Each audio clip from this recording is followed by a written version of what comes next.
Welcome, everyone. Welcome to this week's Next Level Live. We have a beautiful doctor with us, Dianah Lake, who is going to be sharing with us missions from the heart and how you got into transformation, how you got into health and wellness, and the big things that you're up to in the world. So welcome, Dr. Dianah Lake. Thank you, Alexa. Thank you so much for having me. Yeah, absolutely. Where are you tuning in from this evening? I'm in Maryland. Okay, beautiful. It's been cooling down a little bit, which I've been like so happy about. Yes. I want the rain to stop so my deck can go up. I'm in the middle of building a deck. Nice. Okay. Yes. Improvements. Perfect. Yes. It's the COVID, the new COVID project. Oh my gosh. Yeah, for those of you watching out there, I'm sure you have a couple of these that you can relate with. I certainly do. So yeah, beautiful. Yay. Yeah. So welcome. So excited to have you on the show. I mean, since you first came on my radar, you've been up to greatness. You were another one of these people who sort of enrolled yourself in the trainings because you just were meeting all these people that you know a good thing when you see it and you're like, okay, this is something that I get to experience. And so welcoming you into the community was just awesome because we were like, oh, you're already up to extraordinary things. It was great. It was a nice transformation, a nice transition. Yeah. Beautiful. Perfect timing for my life. Yeah, totally. So will you give our viewers a little of a taste of what you're up to and what Dr. Dianah Lake is all about? Sure. Hey guys, so I am an emergency medicine physician. So I'm actually an independent contractor. So I have multiple contracts all across the East Coast from Maine to Florida. So I work in multiple ERs, taking care of the community. And I am also a fitness and wellness coach and a menopause wellness expert. So I've got many hats. I'm a mom to two special needs boys. So that's a whole separate conversation of, responsibilities, of course, that comes with being a special needs parent. And I am on the board of directors for a fantastic nonprofit that we're going to be talking about, Kedo. And basically, that's sort of my baby right now that I'm, doing some fundraising for because we're going to build a health clinic in southeastern Liberia, where I'm from. I'm from West Africa, Liberia. And so those are the things that are going on right now. I'm running a fitness business, running my medical practice, doing some community service with Kedo, and up to good things. Oh my gosh, how do you have time for sleep? How do you have time for, you're also in, I don't want to spill too much of your beans, but you're also in a relationship. How do you find time for it all? Oh gosh. So it's time management, right? It's basically prioritizing, and you learn some of this in the next level trainings, right? What is, the priority to you? And by when can you get it done? By when, right? Yeah, we all know about that. By when, right? A VIP. I mean, so basically you prioritize the things you want to get done for the day. And I think going through VIP really set me up for that, because every morning for 10 weeks, we have to think about what we're going to do with our day. What are you going to accomplish today? What must you accomplish today? And so that really stuck with me, the, urgency of things that must be done today, the things that are kind of, if they get done, would be great. But, so it's kind of like the important and urgent, the important and not urgent, the not urgent, not important, kind of categorizing. Yeah. Totally. And so that's kind of the way I really structure it. Does it always work? No. Do I expect the unexpected? Yes. So, you just roll with it. When something changes or something pops up that is not expected, you just figure out a way to make it work, find a workaround. Yeah, beautiful. Well, you must have been up to time management before coming to Next Level also, because you had already written several books and you were already doing your emergency medicine and a mother and all of that sort of stuff. So what did you notice shifted for you at, before and after the trainings through coming and doing leadership? So that's an interesting question, because I'll be honest, when I walked into Discovery and I saw Grace Hawker up there and I saw all these people in this room, I was like, I got this. Yes. I was like, what are they trying to tell me? I've got this. I was so cocky. I went in there like, and then when we started doing the exercises and my blocks started coming up, I was like, holy crap. There's some things here that I thought I have dealt with that ostensibly are still in the, on the back burner running the show. And so those were the things going through Discovery that came up for me that I thought I had already managed and worked through. That was eye-opening for me. Like, oh my gosh, okay, these are areas that I still need to work on. And it was humbling. As it is for everybody in their own. Yes, it was humbling. I was like, okay, let's get it together, Dianah. Yeah. But yeah. Amazing. So we've got a lot of people watching this evening. So thank you guys for being here. We have somebody who specifically, Christine Knight, she says, we have an Aspie child. So very happy to see this. So yeah, so there's other people in the community who can relate with what you're up to, yes. Which is awesome. Yes, absolutely. And many wonderful people from VIP. Hi, everyone. Great to see you. Beautiful. Yeah. So tell me, so how did you get into medicine? Like, did you always know that you wanted to be helping people, or you were interested about the body, or how did that unfold for you? Oh gosh. So I was 14 and I was about to start, I was in the 11th grade. So I finished high school early. And so I was 14 when I decided to become a doctor. My mother wanted to be a nurse, but she got pregnant with me, got married, and then this is early 70s. So, when she got pregnant, it was like her nursing career and all those things went on a hiatus. So I believe that because she didn't fulfill that dream, she kind of shoved me into the role, But I remember talking to her. We were discussing, I was about to go into 12th grade, and we were discussing, what industry do I want to focus on? And I love traveling. So I said I wanted to be a flight attendant. I was like, I want to travel and see the world. That's what I want to do. And my mom was like, well, they take people to different places, but they come back. They don't actually go on vacation. That's their job, to take people there. And I was like, oh, that's not too exciting. Let's find something else. And so she said, well, you're good in the sciences and you like math. And, so we just kind of started talking about my strengths. And I said, well, I don't want to work for anyone. I wanted to have autonomy. I wanted to have time freedom. I didn't know that's what that was called at 14, but I just knew I wanted to have autonomy in whatever I did. And I wanted to work with the public. So it didn't all make sense that it would be medicine, but I knew the different aspects of what I wanted to do. And she said, well, what do you think about being a doctor? Mothers can be very... They can be very persuasive. And I said, okay. If they're good at it. Right. Okay. And I said, yeah, that sounds good. And then we talked about what that would look like. I said, so what does that look like? And she said, well, you would have to go to college and then you have to go to medical school. And I wasn't intimidated by the time that it would take. For some reason, I was just a very studious kid and I really liked learning. And so I was like, okay. And then I just went down the path of pre-med. And, once you decide that's what you want to do, it's kind of a path is created for you. You don't even have to think about it. It's just like you do this next and then you do this next and then you do this next. And then, you just go right down.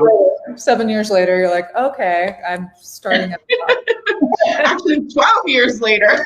Oh. Yeah, because you do 4 years of college, then 4 years of med school. And I did emergency medicine, and my residency training was 4 years in the Bronx. So it's basically 12 years of, your high school and all of that. And then another 12 years of postgraduate, post high school. Oof. Why? My goodness. So how old were you when you graduated then? Like when you started to actually practice medicine as a professional, how old were you? How old was I? I was 28, maybe. Okay. So I'm an OG now. I'm 45 now. You look great. You look great. Thank you. I think it was like 28, maybe. Okay. Okay. Yeah. So it's been many years. Wow. 17 years or something like that. Yes. Yes. I would say you probably know how to fix somebody pretty well. Yes, I do. Oh my gosh. So do you get to travel around with that, or is that mostly based in Maryland, or how does that work? So 4 years ago, I started doing independent contracting. Actually, when I launched my fitness company.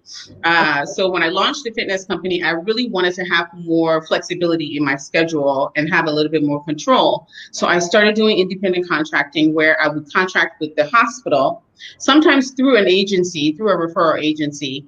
And I would work for that hospital as a contractor as opposed to being an employee. That was a huge boom for me because number one, as a contractor, the rate is much higher. So you don't have to work as many days out of the month. You don't get health benefits. So you have to provide your own health benefits, like your health insurance and things like that. But with the increase in the revenue you're making, you can totally do that without an issue. And you set up your retirement, like I had to set up my own, personal retirement and all of that. And it's all on track for me to be retired by 57. So that's the goal. Beautiful. I have the feeling it will be that or sooner for you. Yes, you know how I am. Yeah. Wow. Okay. So wow. It's like, why would anybody do the other option? They probably, I thought about that when I started doing independent contracting. Like, why did I wait 9 years to start doing this? And I thought, well, at the time I had small children, right? I wouldn't want to travel and leave. I was married at the time, so I wouldn't want to travel and leave my husband with the kids. So it's really, you think about the family. A lot of people don't do it because either they have small children, they don't want to be moving around a lot. So it just worked for my life at the time when I chose to do it, because, I had my kids every other week. So I would work locally when they're with me, and then I would travel on the weeks that they're not with me. So it just worked out. Okay, cool. And then what got you into the health and fitness? Like, what was that shift about for you? So health and fitness actually came a few years back after I lost my dad. I lost my dad to diabetes and kidney failure. He was on dialysis. And so when I saw him go through that, I just kind of, started, well, number one, it was the biggest loss I had ever had in my whole life. I never lost anyone close to me. And my dad was my huge, huge, huge supporter. And we had an amazing relationship. So it hit me pretty hard. And I had to kind of reassess what I was doing, with my health. Not that my health was crazy or like way off, but I really started to reassess, like, look, I need to really start paying attention to what I'm eating. I'm not going to get diabetes. This is something that's totally preventable. And so I went on this whole, health kick. And then my younger son was diagnosed like a year and a half after that, a couple of years after that. He was diagnosed with autism, on the autism spectrum. And as I researched what to do for that, I was already in this holistic, lifestyle sort of way of being. And I read a lot about having an organic diet and stripping all the, preservatives and things out of foods for kids with neurologic conditions, that it helps them.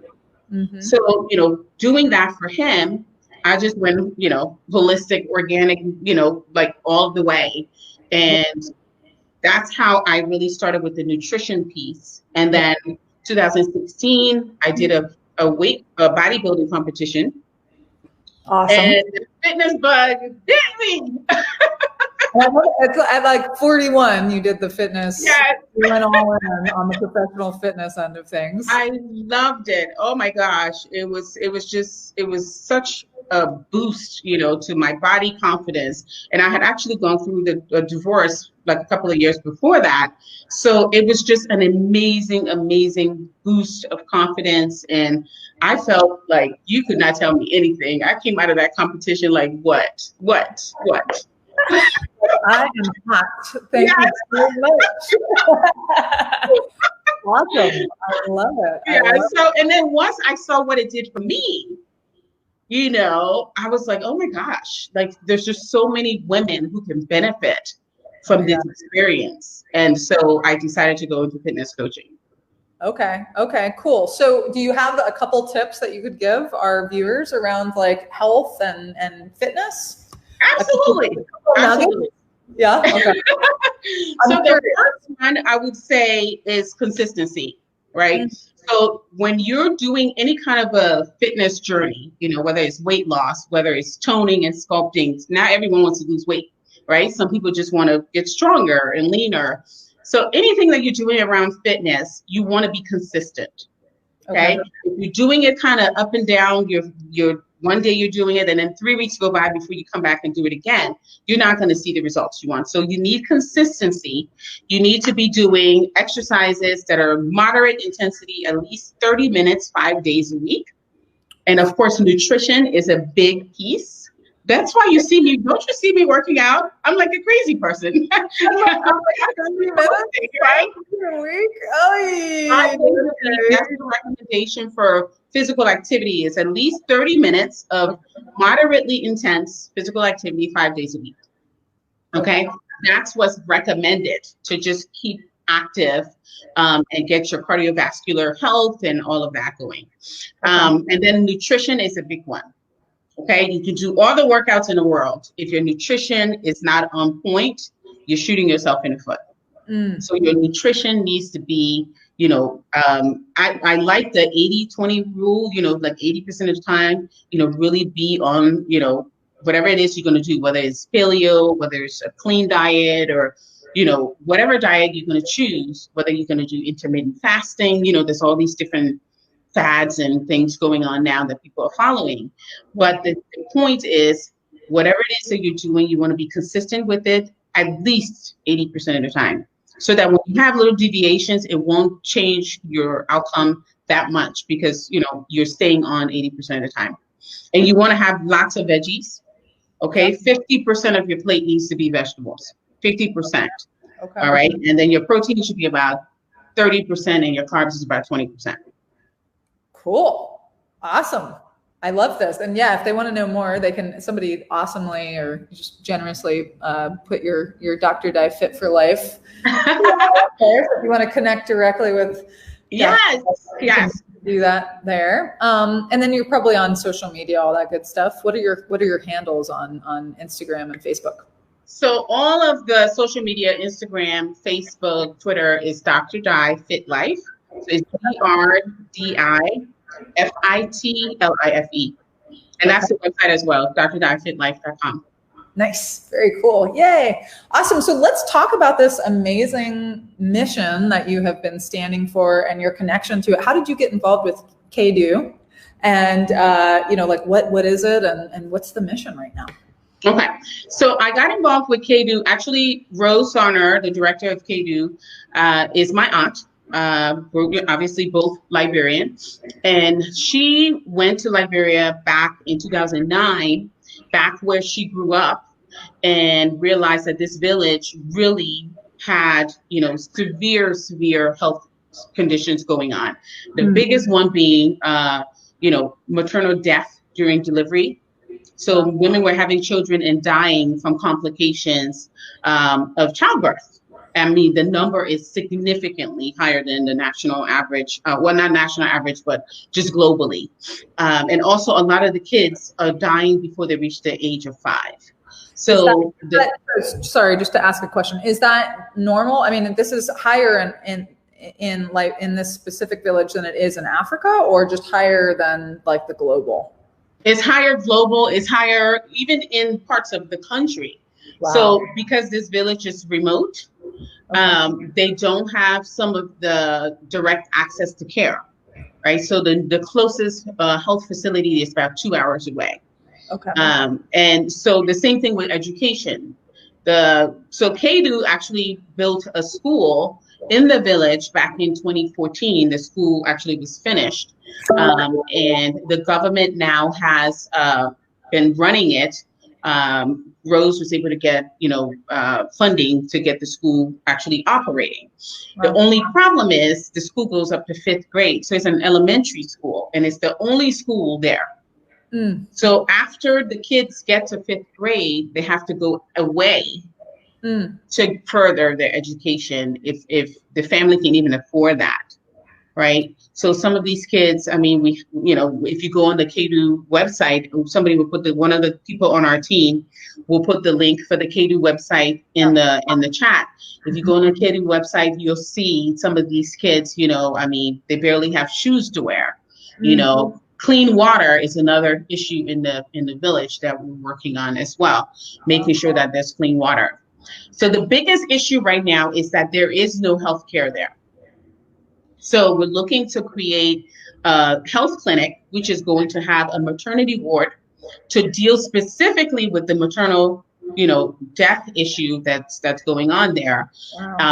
So there will be a maternity ward, there will be an emergency section for people coming in for emergencies, and there will be a section for primary care stuff like preventative care, vaccines, and those type of things, and an administrative part of the building for the people who actually work there and run it. So that's the plan, is to get this structure up, to then pitch the government for help to run it once it's up and going. We also would like to have continuous sustainable funding to keep it going as well, from donors and people who, find this to be a cause that they want to stand for. So that's what's going on right now. What we're pushing for is to raise money to build this health clinic. Amazing. So how much, I wish we had the pictures, but we're only able to show pictures online right now. And we have a couple there's a few on the Kedo website. Yes. There's several on the Kedo, and then also on the Give Better, which is actually the fundraising link. Yes. What will it take to build this clinic monetarily? So right now, the goal is $75,000 to raise to build the clinic. And the rate of, the conversion rate of the US dollar to the Liberian dollar is significant. So it's close to 1 to 200. So the $75,000 would go a long, long way in Liberia. Yeah. Wow. So it's like 1 to 200. So any amount of money given toward this cause is going to go a long way. Right now, the foundation of the clinic has been built. So the project has started, but it's been halted because of lack of funding.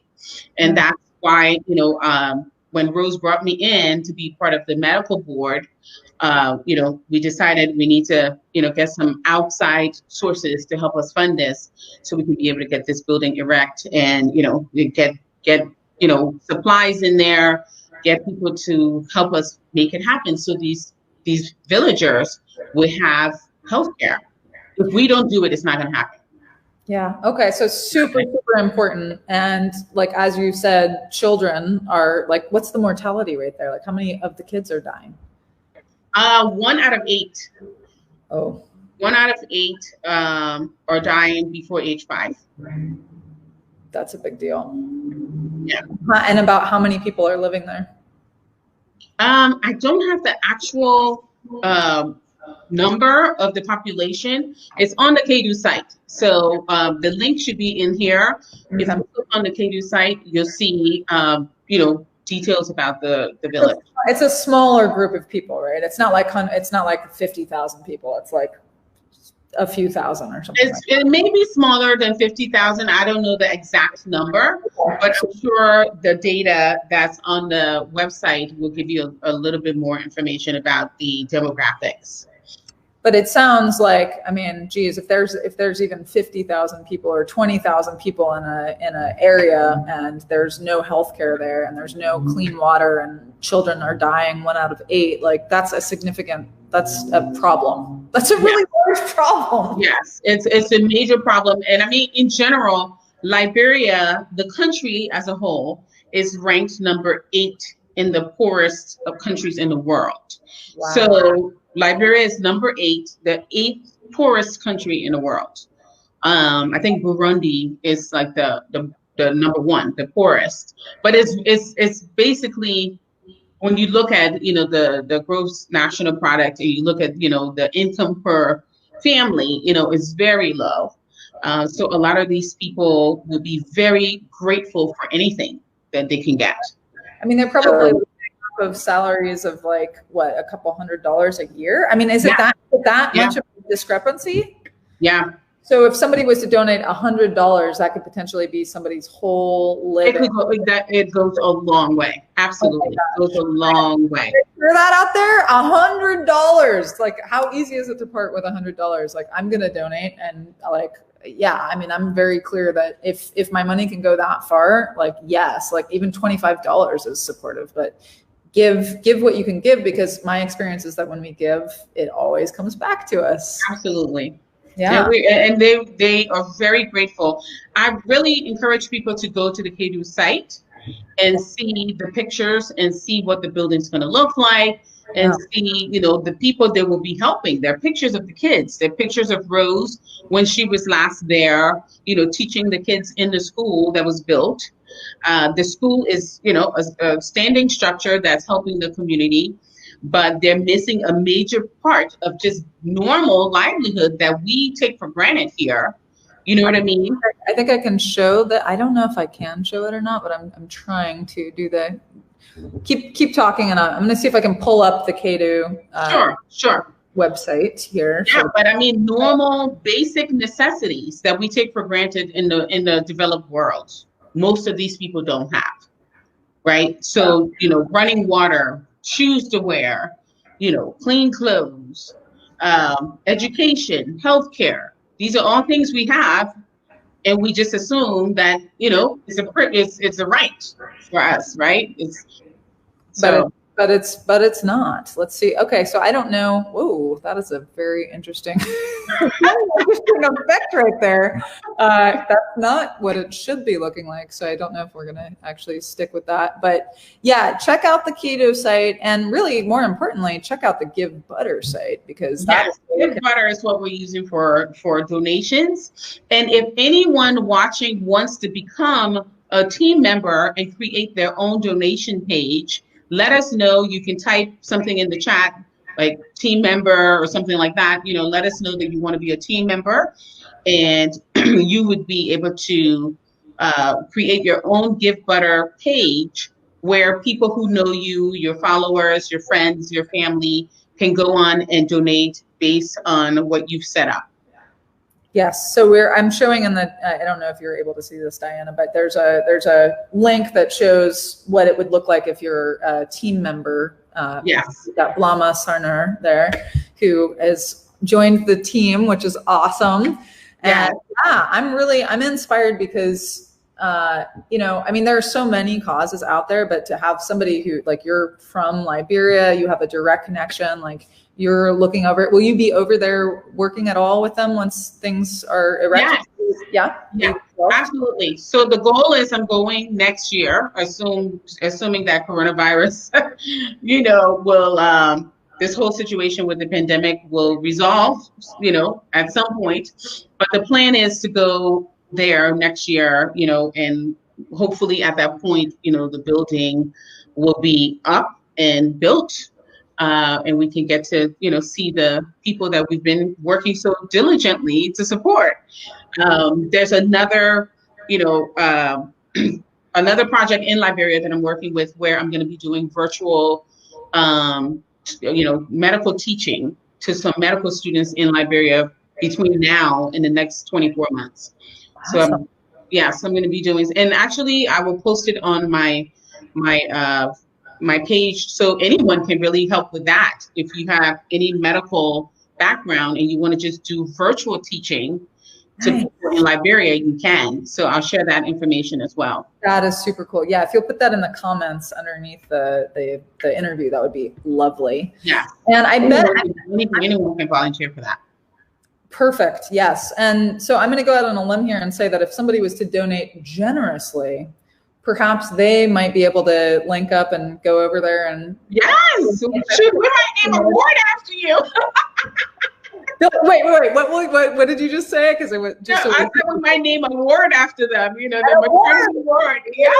Did you hear that? All right. So what does somebody get to donate in order to get an award or like some sort of like something in their commemoration?